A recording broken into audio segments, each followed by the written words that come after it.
So I think copywriting today is probably easier than it's ever been, but I think it's hard to put a price tag on the ability to do this for yourself, because I don't think a machine will ever be able to come up with as something as unique as you could potentially come up with, especially if you know the product inside and out. You can certainly feed ideas into the machine and get a better result of what you could do on your own, but having an idea of this structure at least will give you a framework to use and make creating a sales letter that much easier. You're listening to The Growth Booth, the show focused on achieving lifestyle freedom through online businesses. Whether you're looking for step-by-step strategies to start building an online business, simple game plans to grow your business, or proven lifestyle freedom frameworks, you are in the right place. Stay tuned and be sure to join the thousands of listeners already in growth mode. Hey, Aidan here. Welcome to episode number 61 of The Growth Booth, where today I want to start diving into copywriting and the psychology of selling, and share with you ideas and techniques and formulas that I've used to sell over $100 million in different products online over the past couple of decades. And the most important thing I think for you to know from the outset is these are strategies that can be applied to almost any kind of online business. It doesn't matter if you're selling e-commerce products. It doesn't matter if you're selling someone to opt in to an email list. It doesn't matter if you're selling via email or video or audio. The same process can be used over and over and over again. The formula can be used over and over again. So in this episode here today, episode number 61, I'll walk you through a simple 7-step formula that I learned from copywriting legend Joe Sugarman. And then in the next episode, I'm going to talk to you about a series of the most common objections that you'll get from people who are considering investing in the product that you may be selling.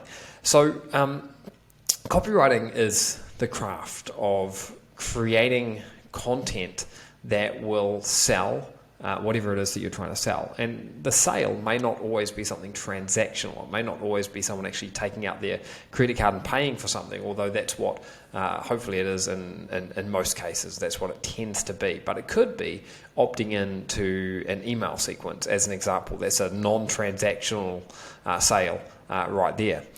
And the formula, the framework that I tend to use, which I've sort of got built into me at this point from having done it for so many years, really boils down to 7 core steps. And I'm going to walk you through them. As I mentioned earlier, these are things that I learned from Joe Sugarman. He's got a book on Amazon, which you can probably pick up for about $10. I believe it's called Adweek Copywriting Guide, something like that. But this guy is a legend of copywriting. I've met him in person, and I've learned a huge amount about copywriting from him.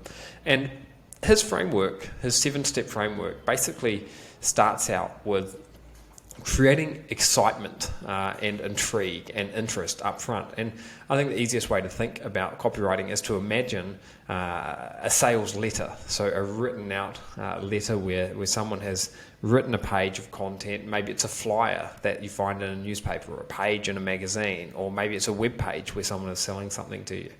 And at the very top, you'll normally have a headline, and the bigger the headline, the more powerful the headline. I don't mean big in terms of size, I mean big in terms of the claims that are being made, the more readership you're going to get. So I think getting people excited, interested and intrigued is something that you need to absolutely nail, because if you don't manage to do that, then no one's going to go on to the next piece of the sales letter or listen to the next piece of the video or audio. They'll just tune out, they'll go away and do something else. So there are a few different things you can do. One is to make a very big claim. Secondly, something you can do in addition to doing that is to specifically talk to the people that you want to be selling to. So, for example, you could say, attention all woodworking enthusiasts, or attention all e-commerce sellers, if you've got a shopping cart platform to sell like we do with Cartsy as an example. And then you can start building drama and intrigue around what's to come, and you may do this in another paragraph. So I put all of that into the first section of this framework, which I sort of call interest and excitement. The second section that we get into, which should flow on from the first, is about how whatever the product is different.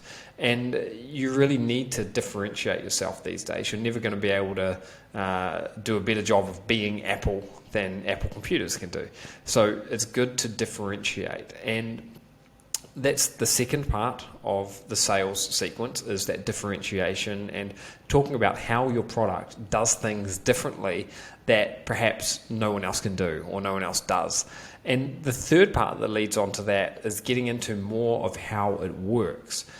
But in this section, you don't want to get people lost in the weeds. Like if you're selling a drill, you don't want to tell them how the motor works. You don't want to tell them how it's all put together. You want to keep things at a very, very high level and keep laser focusing in on the fact that the drill is designed to drill a hole. And the person that is buying the drill wants to get a hole drilled. They don't necessarily want to know all the intricate details of how the drill is put together, how it works, and so on and so forth. But you can still give a high-level overview of how does the drill work. Well, you plug it in, you press that button, and hey presto, you've got a hole that you're looking for. And if you want to make a bigger hole, you can do this. And if you want to make a smaller hole, you can do this. So that's what I mean, and that's about the level of detail that you get into in the how it works section, which is the third section. So far we started off with section number 1, which was about interest and excitement. Section number 2 was about how the product is different. Number 3, how it works. And the fourth section is where you get into unique features of the product. Things that, some of the aspects that exist about the product that actually make it different. And I want to differentiate the features here from the benefits. The benefits are the things that the product is going to allow the customer to do. And when you're writing sales copy, a really good way of making sure that you're including benefits is by adding "so that" at the end of a sentence. So for example, if you're selling a drill, you could say, a drill with multiple drill bits so that you can drill holes of different sizes. So the benefit there is the ability to drill holes of different sizes. The feature, though, might be having this set of different drill bits at your disposal. So hopefully that makes sense. And that would be the fourth part of the framework, I should say. This episode is brought to you by Cartsy. Cartsy is an all-in-one e-commerce shopping platform that can help you build an e-commerce business in record time. It provides you with all the bells and whistles that you need to get started selling your own products online, and it's incredibly easy to use, built for newbies who want to grow an online business without all the hassles and headaches that come with other shopping platforms. If you'd like to learn more about Cartsy and take advantage of a special offer that we've set up, and I can do that because I'm actually the owner of Cartsy, then head over to thegrowthbooth.com/Cartsy. That's spelled CARTZY. That's thegrowthbooth.com/Cartsy, and get more information about how we can help you build an e-commerce business and how you can unlock the power of Cartsy today. Now back over to the episode. The fifth part of the framework is to justify the purchase, and you can do this in a number of different ways, by showcasing the kind of value that it can deliver, by comparing the cost with other similar solutions, or maybe they're not even similar, but other options. So for example, if I'm selling a product that teaches people how to build an online business, and I'm showing them how they can go from $0 to $1,000 in their first 30 days, I could, and let's say I'm selling that for $1,000, I could compare that to the cost of buying into a franchise or something else, any other business opportunity. Basically, I could compare and contrast to put value in the eyes, or to showcase the value of what I'm able to deliver in my product. And in addition to this, you also want to make sure that the prospect, the person who's considering investing, can see that it's a good value purchase, not just in the short term, but in the long term as well. So you're not selling something that's just going to gather dust. You're not selling something that's going to end up stashed away in the garage and never ever used. If someone does want to stash it away, they can pull it out in 5 years' time, and it's going to be just as valuable then as what it is now. So that's almost presenting the opportunity in an evergreen light, meaning that there's value today, immediate value that you can get, but there's also value down the line. This is never going to go out of fashion or stop working. The sixth part of this framework that I like to use is about servicing the product, and this is really another way of saying support. So what happens if it doesn't work? What happens if something goes wrong? Where can you go to get support? And this is where you can showcase all of your support avenues, but it's also where you can talk about guarantees that you may have in place, like a money-back guarantee as well. So if it doesn't work for you, don't worry. We've got you backed up with a money-back guarantee of some kind. And you're removing risk essentially in this section. And then finally, the seventh section of the sales letter or the ad or whatever it is that you're putting together would be asking for the order. And a lot of people don't do this part, but this is where you have to specifically ask the person to take their credit card out and make the investment if that's what needs to be done. Or if it's not a transaction, then you ask them to take action, add your email address into the opt-in form right now. And it's really important to actually reiterate this. So you might ask someone for the order, then explain to them again what's going to happen if they don't take the order, if they don't make the investment and do whatever it is that you're asking them to do. Explain what could potentially happen, what that would mean, and then ask them for the order again.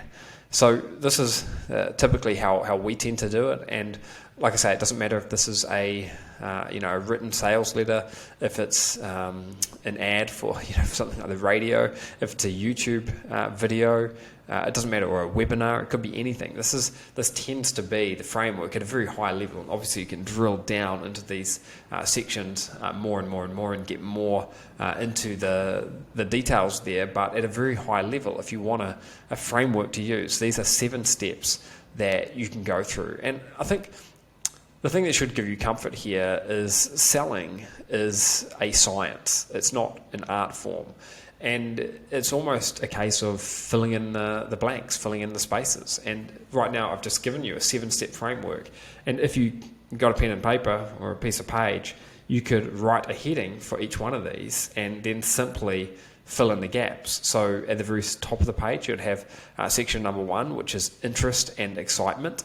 Section 2 would be how is the product different. Section 3 would be how it works. Section 4 would be the unique features of the product. Section 5 would be justifying the purchase. Section 6 would be about service and eliminating risks, so talking about the refund guarantees.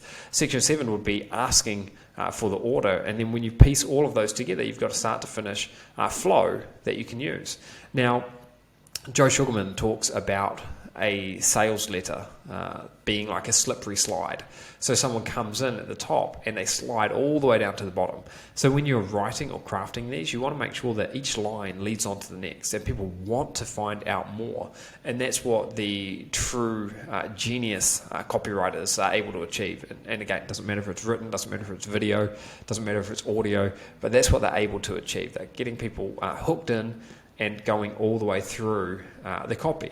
Now, you can get so much more information about this by investing in books from some of these classic copywriters, or doing Google searches. And if you're someone who thinks you're not good at putting words together, then there are so many tools out there that can help you with this today as well. I mean, look at all the buzz around AI and the likes of Chat GPT. You could load that up, and you could say, give me 10 headlines that highlight the advantages of whatever it might be.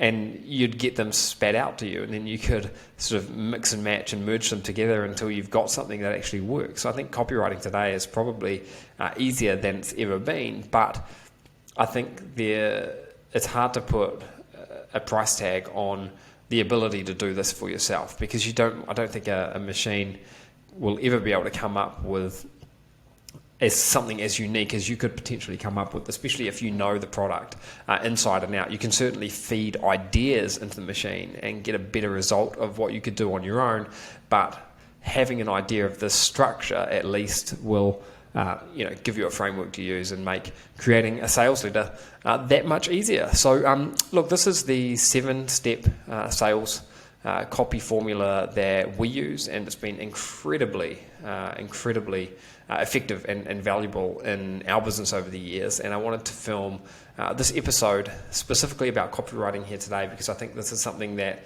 could help you in all kinds of different areas of your business. And copywriting is one of the most high value skills out there that you can master. If you want to learn something new, then diving into copywriting is something that will pay you off over and over and over again. And what I'm going to do in the next episode is dive a little bit deeper into this again and give you more ideas about how you can handle objections, which is one of the things that you can focus in on to get even more bang for your buck when it comes to crafting a sales letter and putting a sales message together. That's a wrap for this episode. Look forward to seeing you in the next episode of The Growth Booth. Thanks for listening.